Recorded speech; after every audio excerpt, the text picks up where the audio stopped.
人网上找工作，得到回复是1小时200美金，天下还有这等好事？艾米丽意识到这可能是骗子。次日清晨，她还是按照约定来到了面试地点。为了防止万一对方是传销，她摸了摸防狼喷雾，以备不测。走进房间，发现这里人头攒动，看来应聘的人非常多。仔细想想，1小时能有200美金，让谁都会想尽办法过来上班。等到坐定以后，老板马克告诉大家，他会给每人发1张信用卡。你只需要在规定时间内买回指定商品，那么你就可以获得酬劳。事情就是这么简单。警惕的艾米丽对卡提出了疑问，马克回答的却毫不隐瞒，直言这些卡都是偷来的。想要轻松赚取这200美金，就必须做一些违法的事情。想到自己入不敷出的生活状况，艾米丽决定冒险一试。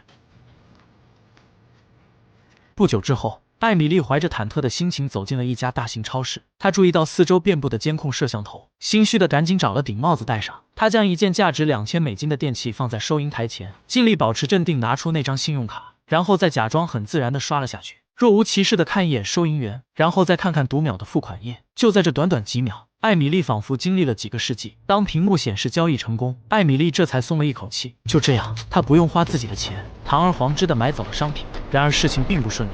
后面的保安追了过来，呵斥他你的商品并未付账。紧张的艾米丽佯装不懂他的意思，保安指了指他头上的帽子，说没付钱。艾米丽这才恍然大悟，急忙摘下来递了过去。原来是虚惊一场，毕竟这是他的第一次。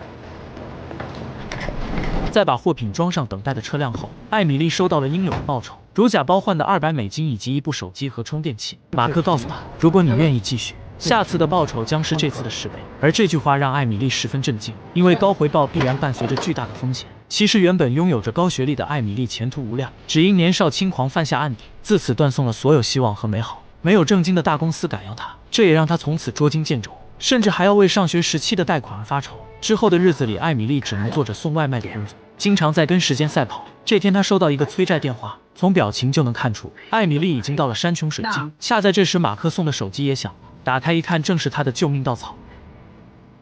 顾不上接下来还要派送的外卖，艾米丽开车直接去见了马克。她清楚200美金的报酬意味着要购买2000美金的商品，而2000美金的报酬则意味着要购买2万美金的商品。果不其然，马克递给她一张黑卡和相关文件，并告诉她这次的任务是去购买1辆汽车，但时间紧迫，只有8分钟，因为8分钟之后银行就会识破这张卡的真伪。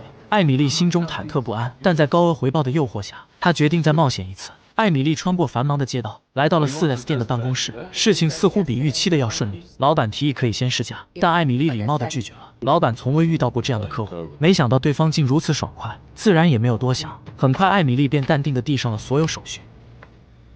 艾米丽刷完信用卡后，眼角的余光扫过时钟，她只有8分钟的时间。等填完申请表后，2分钟已经过去了。幸好办理手续还挺顺利，店员便领着她走向停车场。一辆新车正静静等候着，时间也掐得刚刚好，一切看似无懈可击。然而就在她准备发动汽车时，店员接到电话，示意她稍等。艾米丽的目光落在了敞开的大门外，心中盘算着出现万一的逃跑计划。挂断电话后，店员要求她下车重新补下手续，但艾米丽已经意识到出现了问题。店员看出端倪，突然发力，硬生生将她拉了出来。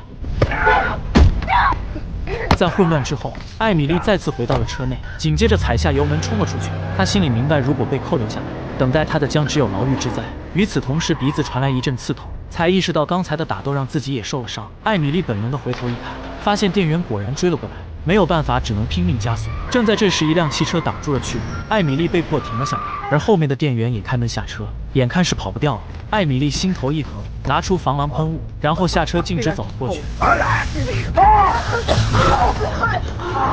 这个装备非常好使，建议需要的老铁们买一个放在身上。就这样，艾米丽甩掉了追来的人，成功诈骗或者说抢到了一辆汽车。这次虽然完成了任务，但艾米丽非常气愤这种卑劣的行为。她拿过应得的2000美金，扬言再也不要接这种该死的。看到艾米丽的身体受伤，好心的马克连忙过来询问，并驱车送她回家。在行车的途中，马克问她为什么不找个正经的工作，然而艾米丽则反问他一句：“你的工作就很正经吗？”艾米丽回到了她与人合租的住所，马克细心地为她冰敷伤口。当看到艾米丽写画画的东西，马克不禁对眼前的女人产生了好感。第二天，艾米丽如常来到外卖公司，却被告知因顾客投诉，她的提成和奖金都泡汤了。面对现实的打击，艾米丽愤然辞职。拮据的他不得不放下尊严向马克求助。马克看穿了艾米丽的困境，决定分享他的生财之道。原来他们通过黑客手段获取信用卡信息，并复制账户和密码，然后用制卡机完美复刻。艾米丽凭借自己的聪明才智，便很快掌握了整个流程。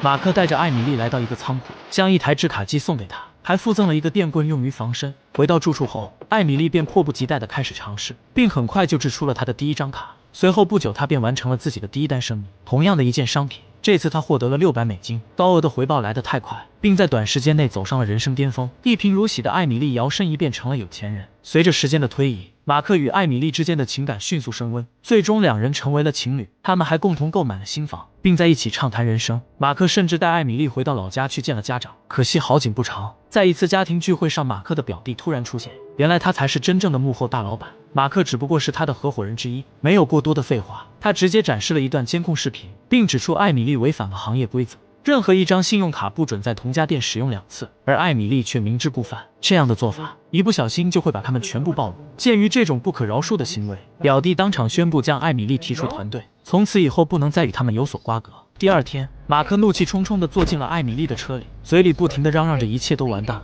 等回到家中，马克告诉艾米丽，他也被表弟踢出了团队，而且所有的酬劳全部被扣除。艾米丽听后陷入了沉思，心里盘算着，既然表弟不愿让两人入股，那他们决定自己另辟山头。然而当他们来到设备的储备仓库时，这里却空空如也，所有的设备都被搬得一干二净。随后又赶到原来的办公室，结果同样是人去楼空。想到自己和表弟毕竟是亲戚，马克气愤地质问他为何不通知自己，谁知却遭到了无情的奚落和嘲笑。听完马克的描述，艾米丽气愤不已，她决定为男友讨回公道，拿回他们应得的报酬。此刻的马克也想通了，弟弟不仁就别怪哥哥不义。当天晚上，艾米丽和马克驱车来到了表弟的住所，推开门走进房间，发现里面静悄悄的，没有动静。正当两人感到疑惑的时候，表弟突然走了出来，他用东西砸晕了马克，然后慢慢逼近艾米丽。体格和力量的悬殊让艾米丽没有任何反抗之力。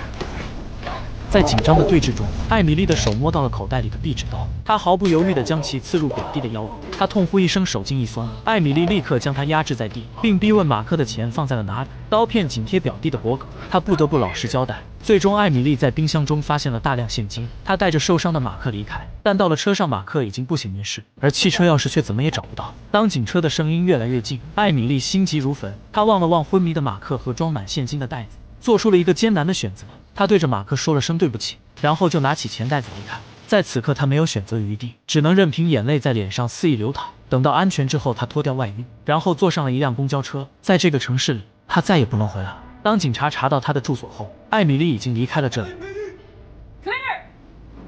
一晃3年过去了，在一个国外的边陲小镇，艾米丽安静地在这里生活着。她过上了自己想要的日子，没有负担，没有忧虑。然而钱总有花完的时候。画面一转，艾米丽找到一群为生活发愁的年轻人，她就像当年的马克一样，对着所有人说道：1小时可以挣$200，但要触犯一点点法律，你们愿意吗？